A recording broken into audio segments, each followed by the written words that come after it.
সিলেটের গোয়াইনঘাট উপজেলায় আকস্মিক বন্যায় ক্ষতিগ্রস্ত এবং পানিবন্দী বন্যা দুর্গত হাওর এলাকায় ৩০০ পরিবারের মাঝে খাদ্য সামগ্রী বিতরণ করেছেন সাংবাদিকদের সংগঠন গোয়াইনঘাট রিপোর্টার্স ক্লাব।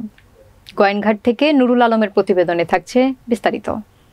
শনিবার সকাল থেকে উপজেলার লেঙ্গুড়া ডৌবাড়ি পশ্চিম আলীরগাঁও ইউনিয়নের হাওর অঞ্চলে বসবাসরত ৩০০ বন্যা দুর্গত পরিবারকে সব খাদ্য সহায়তা বিতরণ করা হয়।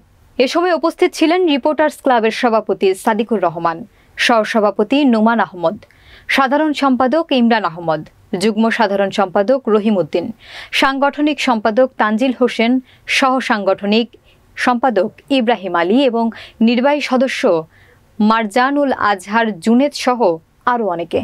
গোয়াইনঘাট উপজেলা রিপোর্টার্স ক্লাবের পক্ষ থেকে উপজেলার ডৌবাড়ি ইউনিয়ন, লেঙ্গুড়া ইউনিয়ন, পশ্চিম আলীরগাঁও ইউনিয়নের হাওর অঞ্চলে আমরা ৩০০ শতাধিক মানুষের মধ্যে দিনব্যাপী আমরা খাদ্য সহায়তা দিয়েছি এবং আমরা যে কোনো দুর্যোগে গোয়াইনঘাট উপজেলার মানুষের পাশে থাকব।